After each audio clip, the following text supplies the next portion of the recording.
Hello, everybody. Welcome to another episode of Prescribing Lifestyle Podcast. Thank you for staying tuned. Today, I've got a special guest, Nayiri Mississian from UK, London. She's in the morning at 10 o'clock in the morning, whereas I'm 7 o'clock at night. So we're on the other side of the world. She invited me to her podcast called Low Carb Fasting. And now I want to interview her because she's got a wonderful story as well.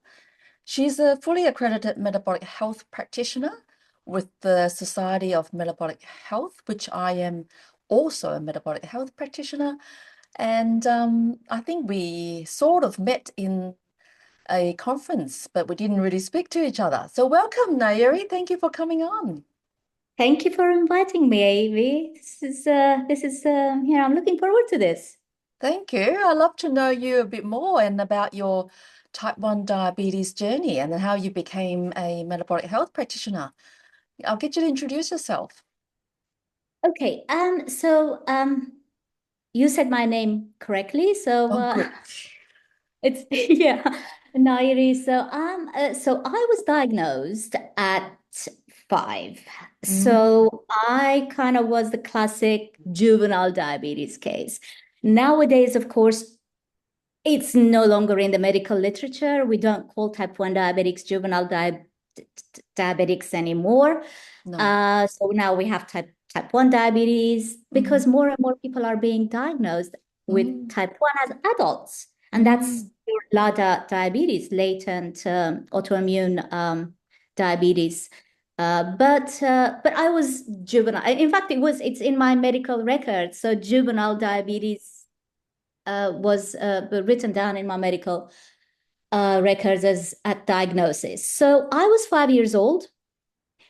Um, I remember being at the hospital. mhm.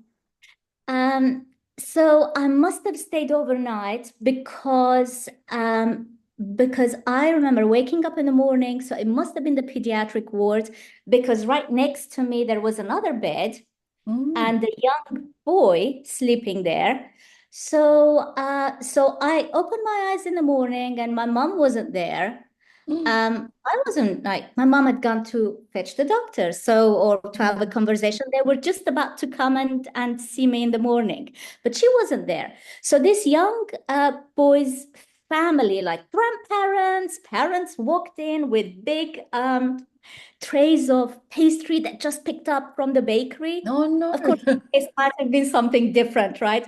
So Yep. they looked at me and they said, "Good morning to you too. So you're alone. Would you like a piece?" And they gave me a piece of, uh, I don't know if you're familiar with the Lebanese cuisine. And it was what we call manaish. It is za'atar bread. I remember Okay. that vividly. So they gave me a piece Okay. and I said, "Thank you." And I was just about to start eating it. Okay. My mom comes in with the doctor. When they take it from my hands, they say, "No, no, no, no. So you Uh, cannot. That's not good for you." So I think uh, that was my first realization that whatever illness I had, I didn't even fully comprehend that that was something I had to live with. I thought I okay. was ill temporarily. People, I mean, you fall ill, right? Children fall ill all the time. So Yes. I just realized that I couldn't eat that anymore, but I didn't think much of it. Uh-huh. But I mean, that's my recollection of my diagnosis and being at the hospital.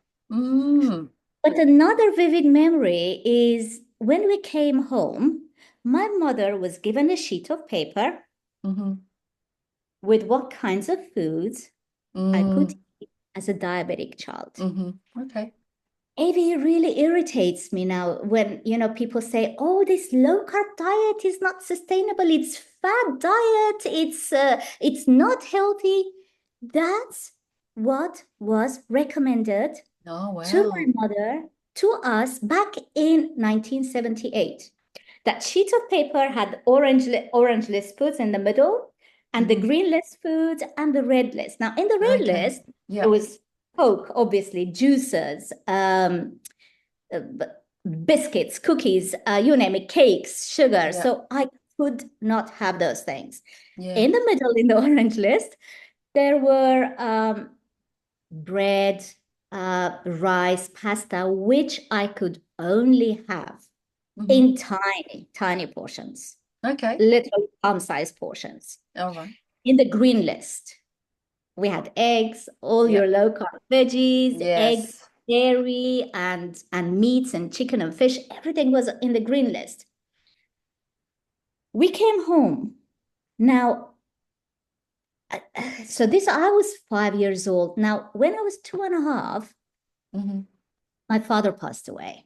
Oh. Lost my father at 2.5. So my mom, being a working mother with two children, she moved in with her parents. Mm-hmm. So, they could support her better to raise the Mm. children. So Yep. I was living with my grandparents and extended family, actually. In fact, it Mm. was a big household. And so my uh, auntie and uncle were also in there because they were young, like in their Ah. early 20s. They were Yep. unmarried. So I belonged to a big household, extended family. I grew Mm. up with my extended family. Mm-hmm. Everyone ate the same way that I did. Okay. I don't ever remember anyone across the table from me. We all had family dinners around the table. I Mm. don't remember a single instance where any of my family members would be stuffing their faces with or drinking Coke or stuffing their faces with cakes and things and telling me, oh no, you can't have that. Oh, wow. Never, never. Everyone ate the same way. This is why it's so important, Yes. uh, for the family to support Yeah. type 1 diabetic child. So I never felt I thought everyone in the world ate the same way we did because I didn't know any different. I never felt deprived. I never Okay. felt, I mean, and the interesting thing, I never like had any cravings for foods Oh, wow. So other you people weren't were growing eating. up with, you didn't grow up with sugar and soft drinks and junk food. No, I Lucky didn't. And I you. didn't know any different. I grew up Yeah. a healthy child, Mhm. and this is why probably I don't crave. Like when people say, "Oh, doesn't that particular biscuit or whatever cookie remind Mhm. you of your Mhm. childhood?" No, because I didn't grow up eating it. So I Mhm. look at it and go, I don't even know what it tastes like, and nor do I Yeah. want What to try ethnic it. Like what ethnic origin are you from? Are you so. Lebanese? I'm actually okay. So I grew up in Lebanon. I was actually Okay. born in Lebanon. I grew up in Lebanon, but my both my parents are Armenian, so Armenian. Oh, okay. All So right. yeah, Armenian origin. Yeah, I didn't know any different. So it irritates me when people say, "Oh, well, this is just a new diet. It's going to come and go," and it's like it's bad diet. They recommended that. In fact, my grandfather was a type 2 diabetic. Okay. All And, right. and it did him a lot of good as well to actually follow. uh, He knew it, but they Mm. didn't follow that diet kind Mm. of in a religious way because he liked Mm. eating, etc. But because I was also part of the family now, Yep. they had Yep. to be more careful with me. Everyone benefited from, Amazing. healthy eating. What about So insulin? Did your mum had to carb count and count the amount of units of insulin to give you? no. So carb counting wasn't a thing at the time. Okay. It was just Okay. carb limiting. So you had to limit your portions. So there was a rapid acting insulin. So Okay. the Novolog, Novorapid, and Humalog, so all of those insulins, the insulin aspart, the rapid acting insulin, wasn't in the market yet. Not All until right. I think it came around in the late 80s, maybe early 90s. Mm. So it was initially, from what I remember, I took only one injection in the morning. Mm-hmm. And my mom always called it bovine, she always told me, well, may have been like from pigs, but it was definitely Mm. animal insulin. Okay. Um, and I took one injection in the morning, but that also meant that I had to eat at regular times Yep. during the day because you'd already taken your insulin to Yes. cover your background, but Yes. also to cover the meals. Yep. Actually, in so many ways, it was a better way of managing. Mm. Inconvenient for me because I loved playing outside. I didn't Mm. like the inconvenience of going back home. I mean, we were very active. It was the 70s, right? There was no Mm. internet, there were no video games. Uh, No. So we were out and about, especially in the summertime. Hmm. We were playing the whole like neighborhood would have children would be like groups of 12, 15 would play in the nearby forests. And then I would hear in the distance my mom's voice Hmm. calling me.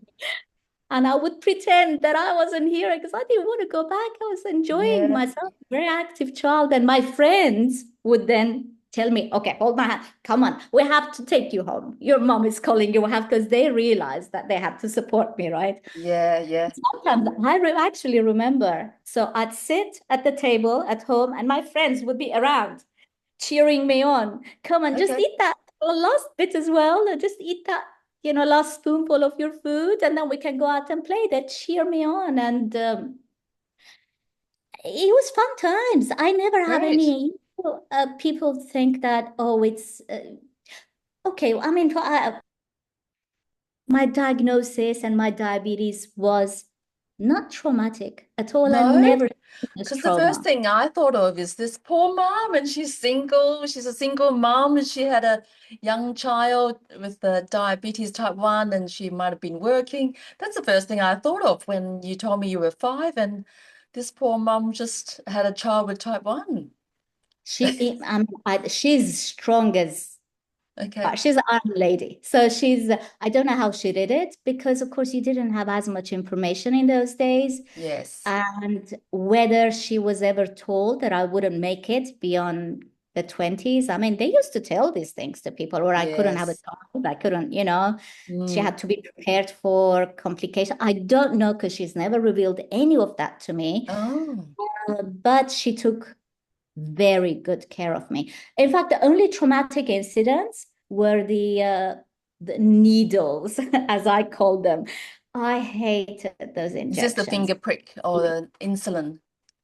the insulin injections. Okay. So I didn't even have a glucometer, by the way. I never really Oh, checked my sugars. you Yeah, didn't have to check sugars.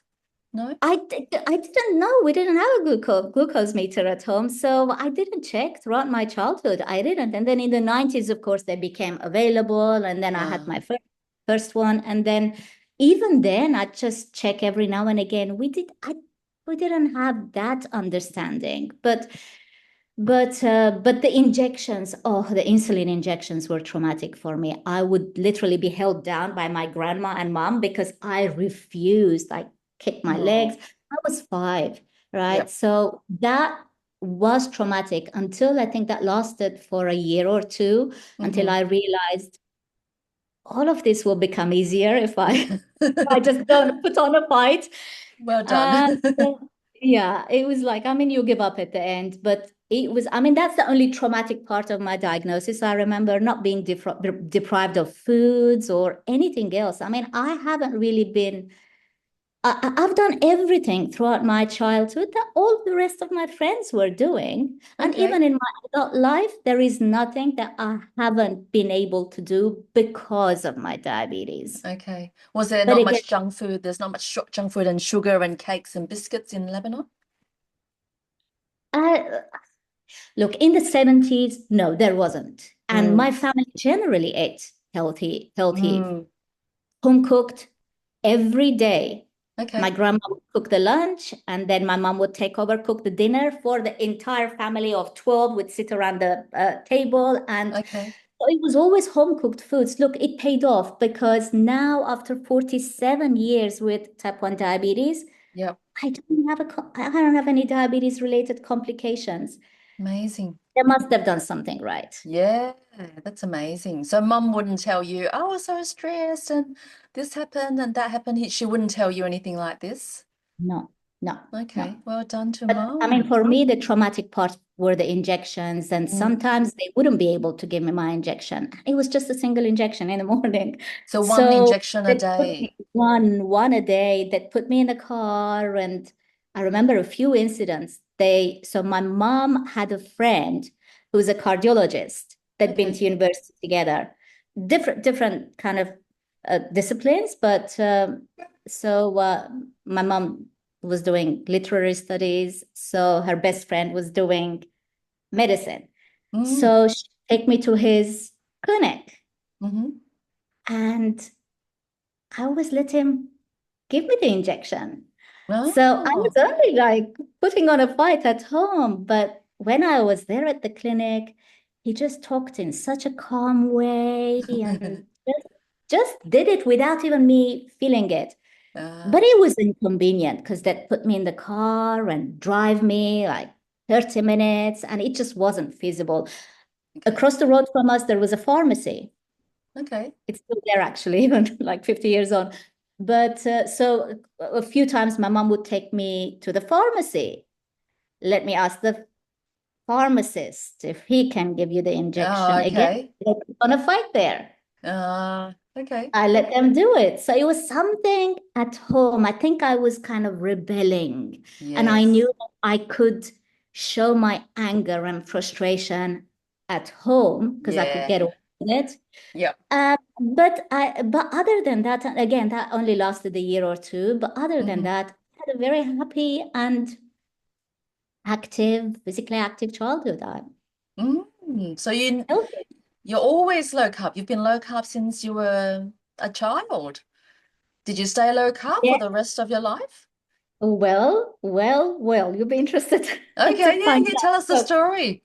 So in the late 90s, I came to the UK to study. Hmm. I was in Okay. my early 20s. I came to the UK to study or to continue my studies.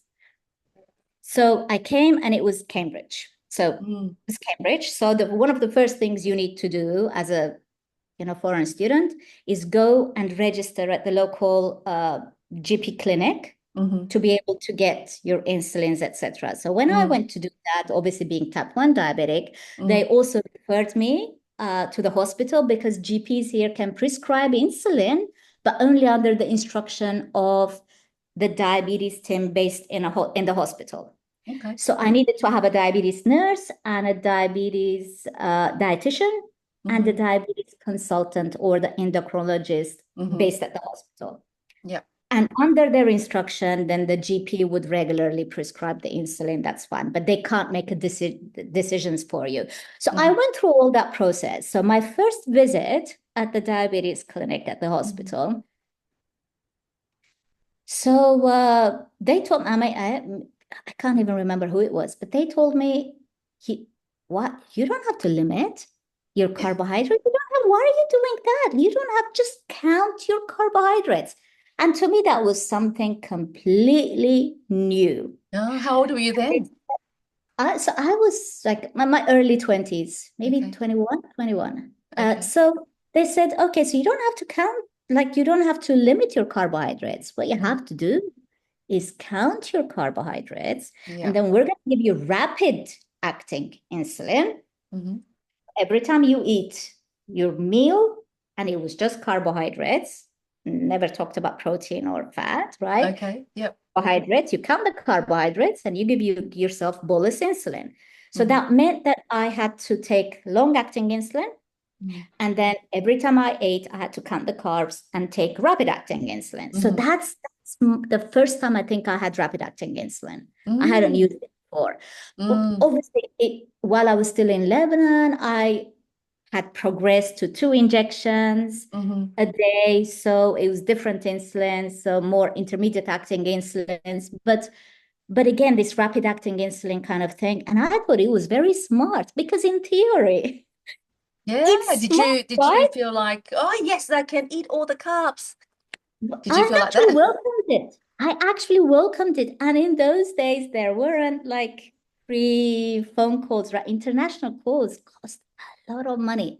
So I picked up Yes. the phone and money I didn't have. I spent it on that phone call, calling my mom and saying, look how progressive they are here. We were Uh-huh. back in Lebanon. They're telling me Uh-huh. to eat everything and count the carbs Yep. and inject for it. So of course, I welcomed it, but because I hadn't grown up with kind of junk foods, it wasn't the junk foods I started eating, but I started eating, obviously, unlimited amounts of pasta and bread because I thought all I had to do was count the carbs. Yes. And then I attended, and it was a group course, a course of carbohydrate counting. Okay. It was actually quite intensive. Um, it was a week-long course, and we Mm. learned in detail how to count carbohydrates. Mm. Okay. Yes. And despite my mastery of carbohydrate counting, I Mm. couldn't rise my blood sugars. So my HbA1c went up to I remember the 12.8. Oh, wow. All right. 12.8%. So we're talking this is the percent. So it was shocking. It was shocking. Yes. So So that's after 3 months of carb counting, maybe 3 months, I maybe can't remember longer. the exact details, but soon after I started eating carbohydrates, Mm. couldn't. I couldn't. So I couldn't count the carbs. Um, and of course, then I dreaded going to the clinic because every Mm. time I went in there, that made me feel like it was my fault. Yeah. That Yeah. maybe, just maybe, I wasn't counting correctly, you know. Mm. Yeah. And of course, I decided when I was 19, I decided to become a vegetarian. Okay. All right. Couldn't help, because if you're a vegetarian, you're not eating, okay, I still ate dairy and eggs, but Mm-hmm. I wasn't eating any of the, poultry or meat. Mm-hmm. And so, of course, you are going to have a lot to eat a lot more carbohydrates, right? Mm. Because Yep. I eat something. How come you If you're decided not to be eating animal vegetarian? protein, Yeah. How come you decided to be vegetarian? Was it like animal rights or something like that? it's I wasn't influenced by anything because I wasn't aware. All I Yeah, back knew in, yeah. that the whole of the Indian continent were also vegetarian. So if Ah. millions of people were doing it, so could Mm. I. I was so I so we were this is probably the second traumatic incident Okay. from my childhood, and it's completely not diabetes related, but we were driving because food is very fresh. It still is, actually, even 50 Mm. years on. Mm-hmm. You get fresh, like fresh meat, fresh produce. Literally, Mm-hmm. when you go to the grocery store, the produce is picked locally, from maybe like 30 miles away, Mm-hmm. and it's still like got all the mud and like the dirt on it, Okay. soil. It's fresh produce. So we were driving back. I don't know where we were, but it was 4 a.m. in the morning. We were coming back home, and I was in the back of a car. My grandfather was driving, so he stopped at a store to get whatever it was, maybe water, bottles of water. And next to that store there was a butcher's. At the butcher was early in the morning. He actually butchered the animal Mm. behind the shop. So, and then he would have it like on display, and you would have a queue of ladies buying the fresh meat in the morning, right? So it was 4 a.m. and they were trying to bring, it was lamb, from what I could have, maybe sheep, but like from the back of a truck. Mm-hmm. And this Okay. little animal was wailing, like wailing and Oh my God. resisting. Yeah. Somehow the animal knew what their Oh fate was. wow. Okay. The animal was resisting. And so three men came and they were forcing the animal down, and that wailing noise played in my head. Oh no. So the day after, I think, I Mm-hmm. told mom, I don't want to eat meat. Mm. Of course, she would have been horrified because, Yeah. that's the healthy food in it.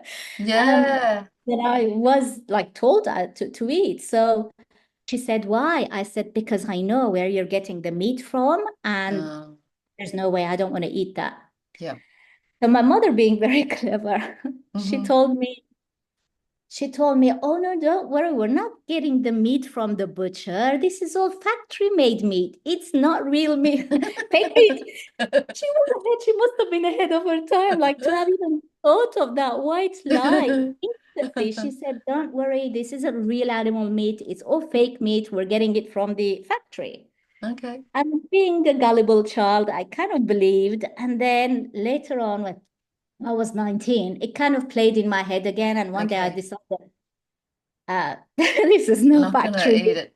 I'm not going to eat this anymore. And of course, when I came to the UK, I was told you could eat as, anything you wanted. And Mm. so I started eating more and more carbohydrates, and again, I couldn't, I had no control over my blood sugars. Mm. Mm-hmm. Um, and when we couldn't, I think the best we could do with the help of the clinic was to bring my A1C down at 9.8. Oh, wow. So it went from 10 Oh, to 9.8. from 12.8 to 12. Oh my 9.8. God. And then I, and then I told them I'm considering like having a child, having a baby. Okay. They said, no, no, 9. So this is like over the years, right? Because married and then, so can't remember the years. Anyway, That's so okay. they said, oh no, don't, don't just yet, because we need to bring your A1C Yeah. further down, because Mm. obviously it's dangerous with the Mm. A1C of 9.8. Mm-hmm. And then we couldn't, no matter what we were doing, we couldn't bring my A1C down. I just couldn't Mm. inject properly. I can't count the carbohydrates and wonder Mm. why am I seeing these Mm. highs, right? Mm. I Did you couldn't check your sugars understand. all the time? Did you prick your fingers all the I time for started sugars? pricking my fingers like 18 times a day because I 18? really Wow. wanted to have a baby. I wanted to normalize my sugars. I could not understand why my blood sugars wouldn't come down. Mm. So, and they started like playing different like smart tricks. Let's raise your basal insulin or the long acting, and then Mm. um, pre-bolusing, which Mm-hmm. everyone recommends. Oh, bolus before you eat. Yep. So the insulin starts working before you eat, and then Mm-hmm. sometimes crash and Mm-hmm. then go to the fridge and want to, because when you're crashing, you're like, you cannot Yes. stop that kind of fight and flight feeling. That hunger is like intolerable. So you Wow. literally empty your fridge. So I couldn't understand. I hated going to the Mm. clinic. I dreaded Mm. my clinic visits Mm. because I always felt like there was something wrong with me. And to make things Yes. actually, I remember the diabetes nurse there told me one day, she said, Nairi, I want you to be more, you're smart. So I want you to be more proactive and more smart with, the way and that really hurt me because I was doing everything I Yes. could, and yet my Yes. blood sugars were always high. So They were guilting you, making you guilty. I know proactive is a word that always reminds me of that day. Proactive. I hate that word. Uh, I've never used it since because, yeah, she told me to be more proactive because I was smart. But it's because what they were telling me to do doesn't work. It doesn't. mm, It's just doesn't work. Counting carbs. If yeah. you do it, then all type 1 diabetics would have normal blood sugars, but they Yeah. don't. It's a disaster. It's a disaster. Yes. Look at blood sugars of type 1 diabetics. It's Mm, total disaster. So if it mm. worked, everyone would have normal blood sugars, right? It And then doesn't what work. happened? How did you find low carb in the end? So Again, how did you find low carb again? that came much later, actually. I want to take you to the next step, which is the pump. So pumps were Okay. becoming available on our National Health Service, on the NHS at the time. Okay. So the diabetes nurse, and I was asking them, do you think it'll be a good idea to try conceiving now? They Yeah. said, no, no, we need your blood sugars lower. And then one day I had a call from the clinic to say, um, we've got a pump for you. Now the pump is going to help you normalize your blood sugars. And I went, wow. I was like so excited about it. Mm-hmm. And then soon after, I discovered that the pump is just another way, another device with which I was injecting insulin. It doesn't normalize your blood sugars. It's just, No? Didn't bring the saving A1C down? it Did you? didn't make any difference. I Oh think no. I only brought it down to 7.2, which still was high for them. But there was nothing. I mean, it just nothing I could do. But the pump was not working. It's just, instead of taking like 6, 8 injections throughout the day, you're basically using your pump to Mm-hmm. pump insulin. It's Mm-hmm. just another device to deliver Mm-hmm. insulin. Well, That's all. pump doesn't, it's not the magic solution. Mm. Or it wasn't, this was like really in the 2000s. So I'm going Mm. back 20, 25 years. So, and then I went ahead and I had a healthy baby and a healthy Yeah. pregnancy, healthy baby or Yeah. whatever. But I think it was years later. So I was on YouTube and I came across one of Jason Fung's videos. Okay. Yeah, okay. The, this was 2015, so 10 years All ago. right. Okay. And he was talking about fasting. Yes. And Of course. again, he was talking about type 2 diabetics and overweight Mm. people. Yeah. But I thought, okay, so if, and he was explaining all the details, and it made sense to me. And I put it in the back of my mind. I thought, yeah, I'm going to try this too. And then one video led to another, and then another video came my way. And again, it was Jason Funk talking about low carbohydrate diet. Mm-hmm. Yeah. Okay. Again, it wasn't specifically about type 1 diabetics. Mm-hmm. However, I thought if type 2 diabetics can do it, Mm-hmm. if basically anyone can do it, Mm-hmm. I should be able to do it too. So Mm. I started lowering my carbohydrates from 2015. So lowering my carbohydrates gradually. I was still vegetarian up until 2021. So I Wow. did it on a vegetarian diet, eating lots of eggs and good amount of Greek yogurt and dairy. In fact, I did it. It worked. It worked beautifully for me. Then Amazing. 2021, now with hindsight, I know it was my first signs because I was 48. So it was my first symptoms of perimenopause, Okay. except that I didn't know it was perimenopause. Okay. I was experiencing like fatigue and frozen shoulders. And it wasn't diabetic frozen shoulders. Now I know Mm. it was perimenopause Mm. because I was on a low carbohydrate diet. My Mm-hmm. A1C was 5.8%, and Wow. I was on the right track. I was doing really well. And I also thought maybe it was seed oils, but I've never used seed oils in my entire life. I grew up Mm. growing up in Lebanon, we use olive oil Yeah. and good quality olive oils. And when I came to the UK, I used butter, of course. Um, so I couldn't understand what it was. And the fatigue was something like out of this world. Mm. Suddenly, the kind of energy was like depleted in me. I Mm. mean, I would be out working in the garden. We had a big house with like acres of Mm. land. I'd be Mm-hmm. out in the garden 8 hours Mm-hmm. and just never get tired. And then suddenly I could barely leave the bed. I was just so fatigued, like 1 hour outside, and then I Mm-hmm. want to come back home. And Mm.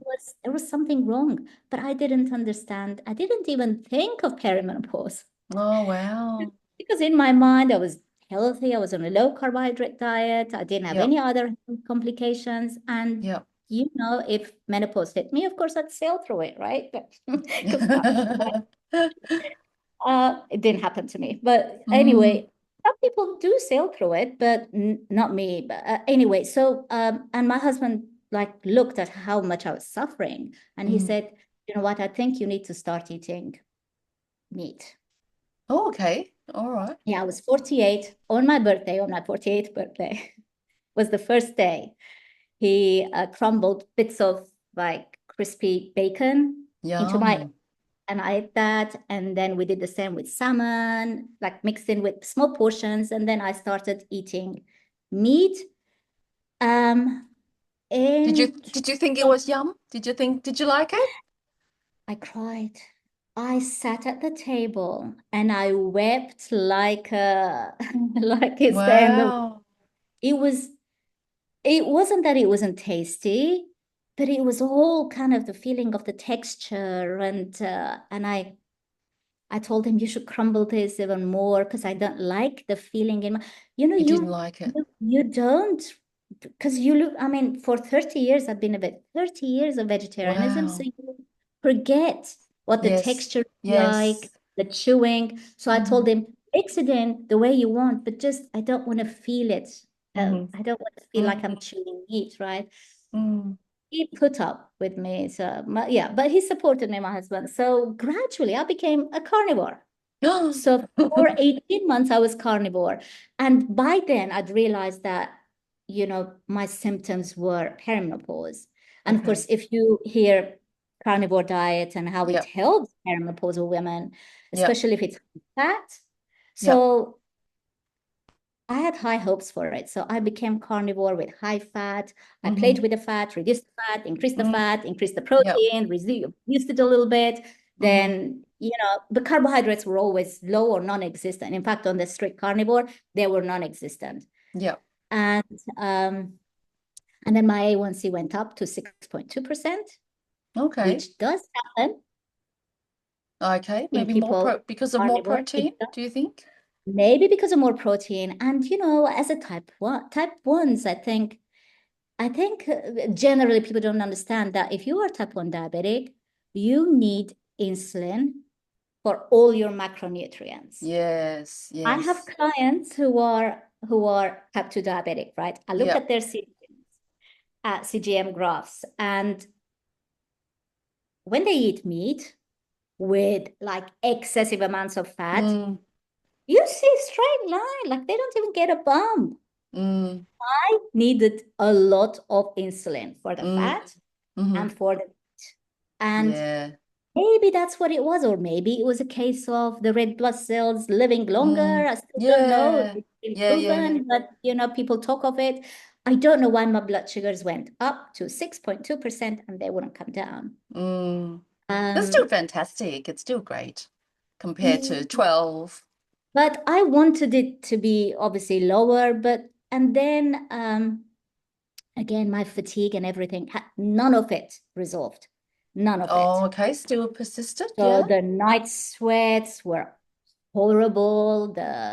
I remember being at a conference, and not the one where I met you, but the one just after that in Boca, in Okay. Florida. Yep. I was sitting right at the front, and my blazer was coming on, off, on, off. I was hot, cold, hot, cold. I thought I'm never sitting at the front because whoever is behind me is gonna get distracted. And I was like, literally like soaking wet 1 minute, and the next minute heart palpitations. And I thought, okay, I need to go and see a hormone doctor because Okay.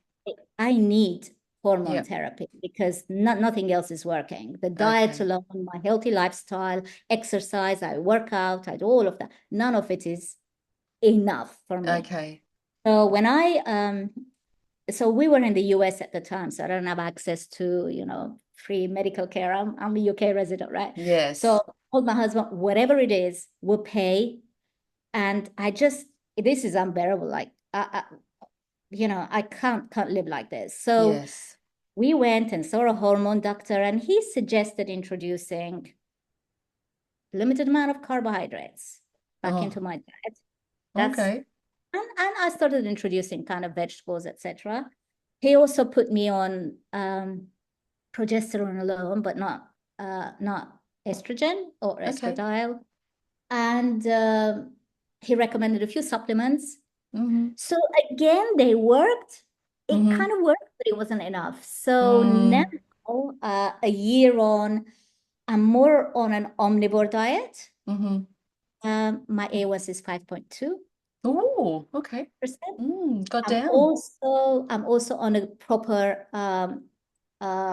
bioidentical hormone replacement therapy. Estrogen, So estrogen and both of them, progesterone, both. and Okay. progesterone, not Yep. testosterone, but I do believe I need that too. However, it's not Mm. prescribed there. So Maybe so next we'll see. step. I don't know. I need to do, maybe that's the next step, see someone privately and see if I can Mm. so get testosterone. But no night sweats, Okay. no soaking wet sort of instances. And in fact, most of my symptoms have resolved, except the fatigue. I still have the fatigue, but the brain fog is gone. Great. So brain fog is gone, which is amazing because for a long time, because of the brain fog, I couldn't record episodes for my channel because it was embarrassing. I'd like Oh, freeze. wow. Look at Yeah. my game. sorry, who are you again? What are we talking about? I had a couple of instances like that, and I thought, okay, this is like I have to stop until I'm back to normal. So Mm. anyway, I'm much better now with an A1C of 5.2%. I'm feeling better. And look, the omnivore diet is working for me. I still prioritize animal Okay. protein. Yep. They occupy literally 80% of my plate. Yep. And then on the side, I will have small amount of vegetables. I don't have digestive problems. I don't have any problems. So it's working for me. That's great. That's great. Now, thanks for sharing your health journey. But tell us what you do that you're a metabolic health practitioner. You coach people with low carb and not just type 1 or type 1 as well, type 2. I think, roughly 40% of my clients are type 1. And the rest are like a mixed bag, like similar to what you get as a metabolic health practitioner, right? Okay. Yeah. Up to diabetics who want to reverse their diabetes because now they are aware that it's possible, Yeah. right? More and more people are now becoming, aware that it is possible. Um, Again, I mean, I some of my clients are carnivore, some of them Mhm. are ketovore. I mean, whatever Mhm. label you want to put. I even have vegetarian clients, but I Okay. think lowering the carbohydrates Mm. and introducing some kind of fasting. This is why my business is low carb and fasting. I never specify how many carbs Mhm. someone should Okay. have Yep. because they get there eventually. Yes. And I think it's kind of better way to support them. Um, and some kind of fasting, it doesn't have to be multi-day fast, but look, I mean, you're still fasting if you're not having a bedtime Yes. snack. Yes. Yes. So if you have your dinner like 7 p.m., 8 p.m., if you don't have that bedtime snack, you're fasting 3 hours before sleep, 7 hours or 8 hours during your sleep. And Yep. if you don't eat first thing in the morning, you're already fasting like 14 hours. Yeah. Yeah, even And 12 hours is fantastic. Even if you do it, 3 meals a day, time it, restricted eating, that's awesome already. yeah. So, I mean, I've learned it is so much more Mm-hmm. from working with people, from my Mm-hmm. clients, Mm-hmm. Yep. than from all the courses on metabolism Yeah. put together. Honestly, I'm so grateful that people Yes. obviously build that trust with me. And Yep. for example, I had a type 2 diabetic. He Mm-hmm. was just diagnosed, and I know that it's much easier to reverse Mm. Yep. disease when you've just been freshly diagnosed. Mm. Dr. David Unwin, when I was interviewing him, he said, if the disease is established Mm. for years, it's more tricky to reverse it or to Yes. put into remission. Yep. But this person just came to me, and so he was eating out all day long and like picking Mm. up takeaways and eating like carbohydrates. Mm-hmm. My approach was that I would transition him Mm-hmm. slowly. So Mm. I said, look, you're going to cook your meals at home. And he said, okay, Mm. fine. He was happy to do that. It Mm-hmm. was something that he was happy to do. Mm. So he started cooking at home. I said, the snacking needs to go. And he said, Mm-hmm. fine, no snacking. Because once he realized that he was cooking at home, he was actually cooking good, satiating meals. Awesome. We didn't reduce the carbohydrates. Okay. All We right. remove the junk food, obviously, because if you're not snacking, then you're not eating all those cookies and the Yes. muffins. So if he's cooking at home, he's not making himself muffins. He's making himself eggs, and he was actually his meals still included, so potatoes, and he was still having like pasta, but larger amount of veggies and meat, Okay. all home cooked meat foods. So when I looked at, we did the macro calculation. So he was actually eating up to 130 grams of carbohydrates per day. Now, Mm. if I eat that, my blood sugars, I won't be able to my blood sugars, right? No. And then he went 6 months later for his checkup. Mm-hmm. He was no longer type 2 diabetic. Oh, So it's oh, didn't even so that. that because I was thinking, okay, so at some point I have to transition this guy. I have to tell him, look, we have to cut Yeah, out yeah, potatoes. They're not your friend. We have to cut out those starches. But somehow he still eats fruits too. But somehow his current diet with 120 or 130 grams of carbohydrates yeah. Well, it is worked for him. right. It's That's working for great. him. So Of course. I didn't feel like I had to transition him, but I did say, look, in the future, if your A1C goes up again, we Yeah. might have to reduce the potatoes. Not that he's eating massive amounts, but if you're prioritizing your animal proteins, Mm, everything at home, mhm. it's working for him. So that got me thinking, look, not everyone needs to be told right No. from day one, you only can eat 20 grams of carbohydrates, because Yes. if I told that to this guy, for example, he wouldn't be able to sustain it. Yeah, yeah. Depends on Um, what they want as well. So the patients, most of the time, they've got an idea on what they want to do. yeah. And also I think, people have different kind of accessibility to the Mm, food. yes. I ideally would like to recommend them. Like I have people from the Middle East, right? And, to recommend that they eat certain things which they cannot afford. Hmm. I have to be aware of that, be conscious Yes. of that, right? So if someone's Yes. protein source can't be meat except for 1 day a week, and I Hmm. have clients like that, right? I have Mm, clients who cannot afford meat. It's not, I yeah. mean, it's cheap. It's really cheap here. I mean, good quality British Angus beef. It's really affordable here. But for Okay. some of my clients, they don't have Yeah, yeah, access to that, yeah. except on a Sunday, for example. That's the only time Okay. they can eat. Yeah, So then I have to accept that they're going to eat their lentils and yeah, chickpeas for other protein sources during the day, during the week. So you have to understand, what people are capable of getting, yeah, yeah.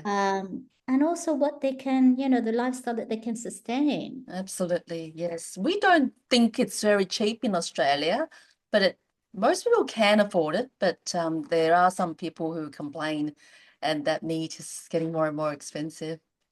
So yeah, it really depends on the people. Yeah. Yeah. That's amazing. Where can I mean, people one way find I you? shop. Oh, sorry, sorry. I was just about to say one way I shop actually. I go and look for this discounted meat and then buy Yeah, it. Oh, there's nothing I do wrong that with it. too. Yeah, you put it in Exactly. the Put it in the freezer. freeze. That's it. Yeah. So okay, so people can find me. I have two Facebook groups, private groups. I have a public Facebook page. I'm on Instagram. I'm on Twitter as well, X.